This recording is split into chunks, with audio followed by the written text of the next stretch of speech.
नमस्कार यूट्यूबवाल्यांनो, कसे आसात बरे मा? तर आज आपण चण्याच्या पिठाचे गुळाच्या पाकातले लाडू बघतलो आणि ही रेसिपी आपल्याला दाखवतली असा आपली आहे। तर चण्याच्या पिठाचे लाडू बनवण्यासाठी आपण हे घेतलो 1 किलो चणे। हे आपण छान भाजायचे, भरडायचे आणि घरघंटीवर जाऊन त्याचा पीठ करून आणायचा। तर साधारण आपण हे 1 किलो चणे घेतलो, ते आता छान आपण भाजून घेऊया आणि भरडूया आणि मग त्याचं आपण पीठ काढून घेऊया। तर आज आपण काय बनवतो, चण्याच्या पिठाचे लाडू, पिठाचे पाकातले लाडू गुळाच्या। तर ह्या आपण चण्याचा पीठ घेतला 1 किलो, भाजलं, भरडलं आणि घरघंटीवरनं दळून आणतो 1 किलो पीठ। नंतर चवीपुरते शेंगदाणे वय जरा भाजून ते पण मिक्सरात लावलेले असतात। ही काळी तिळी पण यांना मग बनायचा आहे ना। हा तिळी खोबरा जरा भाजून घेतला जरा गरम करून आणि ते अर्धा किलो गूळ, 1 किलो पिठाक आपल्याला अर्धा किलो गूळ लागतं त्याला। तर आहे हे आधी आपले चण्याच्या पिठाचे लाडू कशाक बनवायचो आपण? मुंबईकारी द्यायचं, जाते वेळी त्यांना भेट काय द्यायची, ते चण्याच्या लाडूची भेट द्यायची, भेट देऊसाठी वगैरे ना। लग्न करून माघारी एका माहेरात त्याच्यासाठी काय द्यायचं असं चण्याच्या पिठाचे लाडू द्यायचे भेट म्हणून। तर आमच्या आईच्या आजचे चण्याच्या पिठाचे लाडू अतिशय चविष्ट असतात।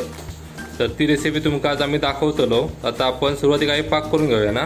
पाक करून घेतात आपण गॅस पेटून घेऊया, त्यावर एक पातेला ठेवलेला, त्यामध्ये आपण अर्धा किलो गुळ घातलो नाही,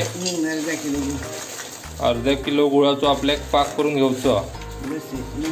तर त्या गुळात आपण 1 किलोवर पाणी घालतलो नाही, 1 किलोवर पाणी घालून पाक करायचो। घाल पाणी त्याच्यात।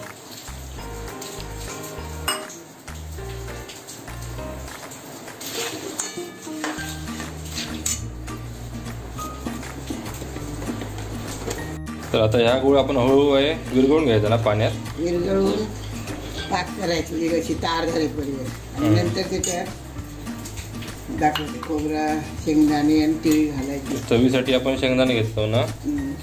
आता आपण त्यात वेलची पूड पण घालतलो, वेलची पूड, तूप घालतेलो 2 चमचे, हे बाकीचं घालून खोबरा शेंगदाणे घालून झाले की अतिशय चविष्ट असे लाडू बनतं, केल्या लगेच संपतात। तर तुम्ही पण ते करून बघा आणि आमचा कळवा कसे झाले ते। आपण आता हे पाक करून घेऊया आणि मग आपण पुढे काय करायचं आता मग आईकडनं आपण बघून घेऊया। तर आता आपलं पाक होई दिलो ना, त्याच्यात आपण 1 वाटीभर आता सुका खोबऱ्या वाईट जरा भाजलेला ता घालून घेऊया। तर ह्यामुळं तीळ घालतो 1 छोटी वाटीभर। ह्यामुळं त्याला एक मस्त चव येतं लाडवांका। आणि हे शेंगदाणे भाजलेले तेव्हा जरा भरड करून घेतलो, त्याची वेलची घेतलो साधारण 1 छोटं चमचोभर। आणि ह्या सगळ्या मिश्रण आपण व्यवस्थित त्या पाकात कालवून घेऊयात। आणि तूपही टाकायचं आहे, आता टाकते 2 चमचे तूप। तुपान पण त्या काही खमंग पण आहे लाडवांका।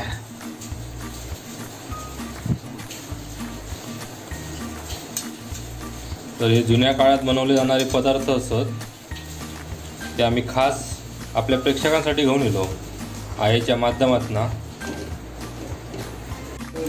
तर आता आपण पीठ घालूया, चण्याचा पीठ जे आपण भाजून भरडून आणलो त्यावर त्याच्यात घालायचा आणि ढवळून घ्यायचा।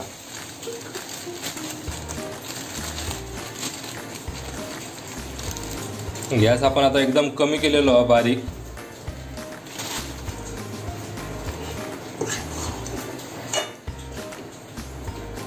आताच ते काही खमंग असो सुवास सुटलेलो त्याच्या पिठाकच।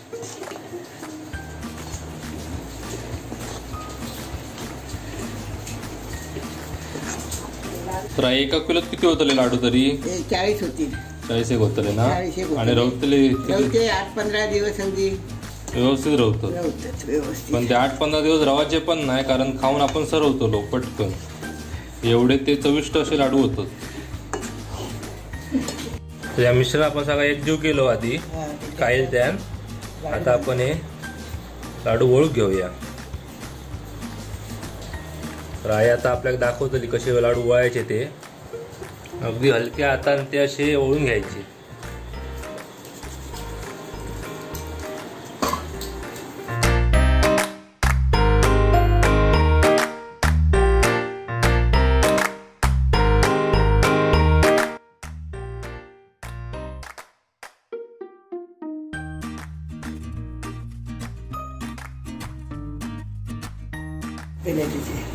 तर आता आपण हे सगळे लाडू वळून घेऊया.